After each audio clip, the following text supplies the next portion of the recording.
What's your biggest challenge when it comes to networking? Today, I'm going to be answering some of your questions that I've gotten from readers of my newsletter, and trying to give my insights on how you can address some of these challenges. I ask everybody when they subscribe to my newsletter, what's your biggest networking challenge? Sometimes people send me an answer, sometimes they don't. And I respond to every single one of those emails.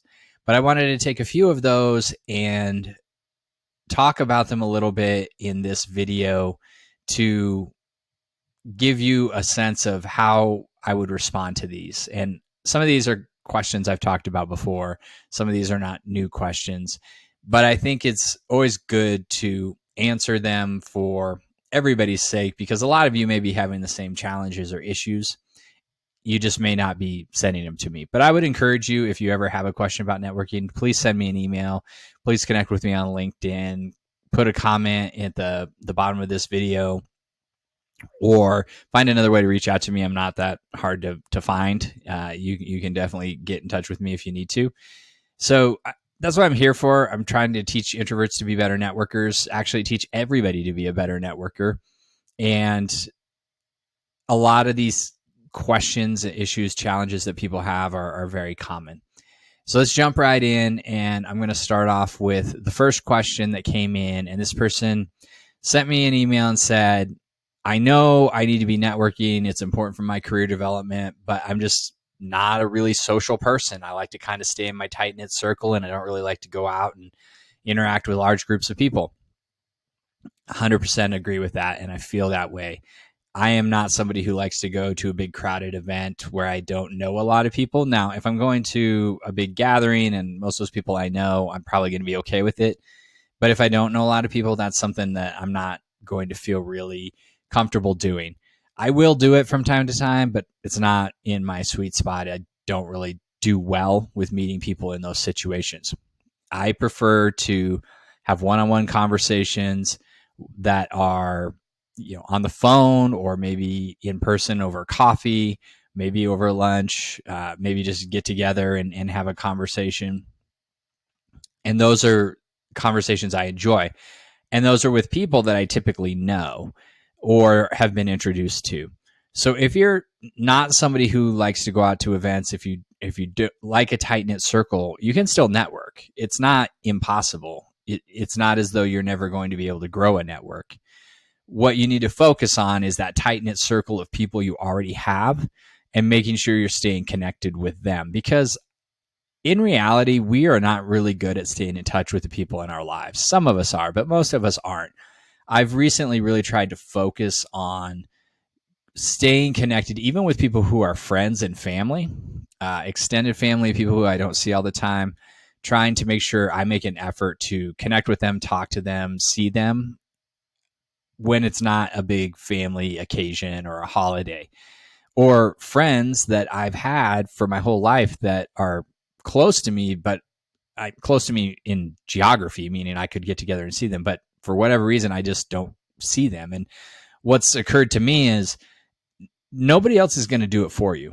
Nobody else is going to reach out to you and make the plans. If you're somebody who wants to be connected with people and have relationships with people, you've got to be the one to make the effort to reach out, make the first call, make the first text, make the first email, and get out and talk to people.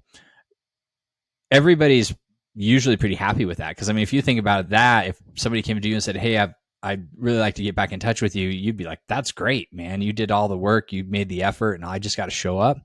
Sounds awesome. So nobody's going to be upset if you reach out to them and say, hey, let's get together. We haven't talked in a while. So focus on that close-knit group of friends or close-knit group of connections to start.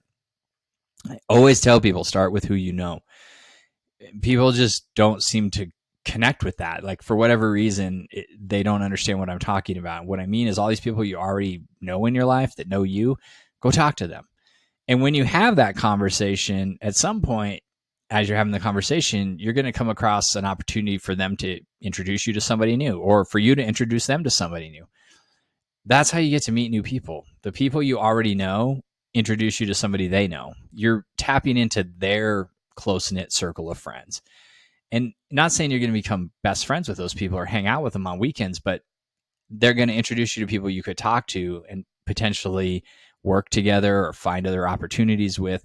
That's how networking works. So if you don't want to go out and meet strangers, if you don't want to go to big events, start with those people you know. Even if you don't really have a big circle, you probably know more people than you think once you start talking to people. I was having lunch with somebody I worked with a couple jobs ago, and we got together last week and we were talking about, people we'd worked with in the past. And once you start having that conversation about people you worked with in the past, all these names come up and they're people you go, oh my gosh, I totally forgot about that person. I would love to get back in touch with them. You'll come out of that with another person to reach out to and talk to, and you're probably going to feel okay about it because you already know them. So don't feel like because you're not really social and don't like to be in big groups of people that you can't network. You certainly can. And you can do it by starting with people you've already talked to and or already gotten to know and already connected with. But you have to think about those people and you have to be the one that takes the initiative to reach out and connect with them. This kind of plays into the second question that comes up often where people will say, I'm scared, or my biggest networking challenge is getting rejected. I'm afraid of rejection. And I go back to what I just said. Who are you going to get rejected by? Are you thinking that you're going to reach out or cold call somebody you don't even know and they're going to reject you? Or you're going to go to a networking event and try to talk to people and they're going to reject you? Then don't do those things, because the people who aren't going to reject you are going to be people who you already know, people you've worked with, people you've had a relationship with. Again, I'm going back to the same solution. It's the same solution for the two different problems, but the idea is the same. Start with those people who you probably know a lot more people than you think. Start with them. Start with people you know. They're not going to reject you. They're not going to say, I don't want to talk to you. I mean, unless it's somebody that you didn't get along with. And if you didn't get along with them at work, I don't know why you're reaching out to them. Don't. I mean, let those people go. They're not going to be in your network. If you had a bad relationship with somebody, don't reach out to them. Don't network with them. Move on to somebody else. This is, again, where people just don't think about networking with the network they already have or reconnecting with the network they already have. They think they got to go meet strangers, and that's not how networking has to work. Some people can do that. I can't do that. I have a list of people that I try to keep up with, and I go through, and it's a couple a day or one or two a day that I try to send a message to or reach back out to or get in touch. And some of those conversations just end in a couple emails or LinkedIn message exchanges. It's, hey, how are you doing? I'm great. How are you doing? Hey, what's new with you? Great. What's new with you? And there's no opportunity to really get together and talk about anything. And you might think, okay, well, that's not a successful networking interaction, but it is. And I'll tell you why. Because that person who I already knew, who I hadn't talked to in months, who I got back in touch with, I'm now at the top of their mind for whatever it is I do in life. And for me, it's networking. In my day job, it's, HR focused, compensation. I have other things I do that I connect with people. When I reach out to those people, they go, oh, okay, I talked to Greg the other day. If an opportunity comes along in the next couple of weeks, that's something that I do or something they think of me when they think of this topic, they're going to reach back out to me because they just talked to me. It's a recency bias thing, and I'm going to be in their head, and they're going to be like, I just talked to Greg. I should totally connect him with this opportunity that came my way. So it's not a failed networking opportunity if you don't get together in person and help each other find jobs and stuff like that. That doesn't have to be what networking is all about. So every time you talk to somebody, doesn't have to be this like life-changing opportunity. I had somebody I reached out to recently in the last couple of weeks, and this was, again, somebody I hadn't talked to in a while. I just said, hey, I noticed you have started working on something new, got a new job a while back. Hope things are going well. Just checking in to say hi. This person wrote back and said, oh my gosh, it's like the universe telling us to connect. I was just thinking of you the other day. You know how often that happens to me? Every time I reach out to people, they're like, I was just thinking about you. Have you ever had a friend that you reached out to and they said, oh my gosh, you crossed my mind. I was just thinking about you. That happens all the time. What I said in the first question is people think of people they need to connect with, and they don't.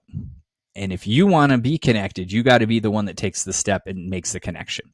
So reach out to people, even if you don't have anything to necessarily get together with them about, but just keep yourself top of mind. Most people are okay with that. Now, don't do it every week. Don't do it every month. Every couple months you're reaching out to your network, just kind of making sure that they know you're still around and staying top of mind.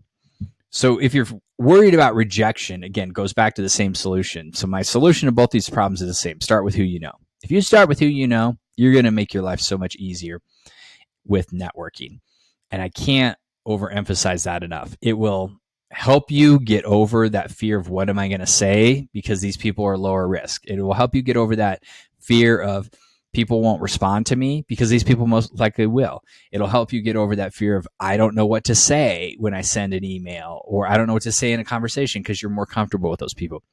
As you practice and get better at this, then you'll move on to people you get introduced to that you don't know as well. But you'll already have some practice with this. You'll feel more comfortable. That's the last thing, is the last challenge that I have today is people saying,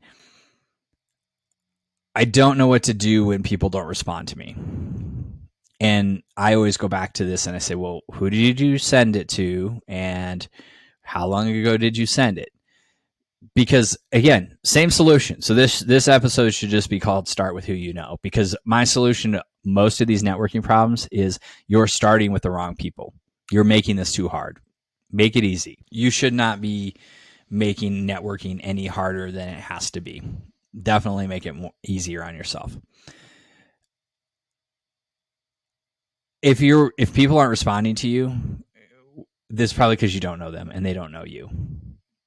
Or if you do send somebody a note and it's somebody you worked with in the past and you totally know them and you know they know you and they don't respond for a while, be patient.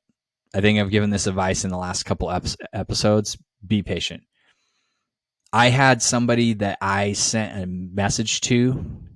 I was 3 times. I think I said this in the last episode. 3 times I had sent this person a message in the last 6 months and they had never responded. And they were like, oh my gosh, I didn't look at my LinkedIn messages. I'm so sorry. I'm totally would love to get together with you. Okay. Sometimes people don't read their messages. Don't take it personally. Move on to somebody else. That was last episode. That actually just happened to me today. I had somebody that I had reached out to a couple times and hadn't heard from. And the person got back to me and was like, yeah, let's totally get together. The person was like switching jobs in the last year, had a lot of stuff going on, was really busy. It wasn't that they didn't want to talk to me. They're busy. People are busy. So if you feel like you send out messages and people aren't responding, number one, check who you're sending it to and make sure they're people that you actually know. And if they're not people you actually know, start with who you know. Number two, if they are people you know, be patient. Just you don't have to ping them every week and follow up and stuff like that. Just be patient. So all that to say, you're going to need to connect with more than one person, several people, many people, as many as you can, that you can do on a consistent basis. And you're also going to need to have a little patience. So if you're sitting here going, Greg, I got to network in the next month because I got to find a job, I don't have time to be patient. I'm sorry to say that this is going to be a little harder and frustrating for you. How can you overcome that? You can ramp up the number of people you're trying to connect with, people you know. You're going to have to go a little bit deeper. You're going to have to send out more connections. You're going to have more conversations more quickly. It might feel a little more uncomfortable. If you're not in that situation, I would say get started so that you don't get in that situation. Have that network ready to go. Be the top of mind for people so that when they hear of opportunities, they're reaching out to you.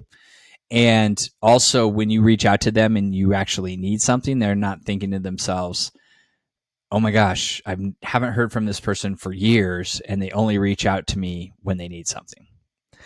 So getting started with who you know, doing this consistently, those are all ways to get over many of your biggest networking fears and challenges and make it something that you're more comfortable doing. Hopefully that addressed somebody's question out there, helped somebody feel better. That's what I'm here to do. I'm here to teach people to be better networkers. And if you would subscribe to this channel, subscribe to the newsletter, hit the like button, leave a comment, follow me on LinkedIn, all those ways are great ways to get in touch with me. I'm here to help, love to help. Go out there, meet some interesting people this week. Remember, always be connecting.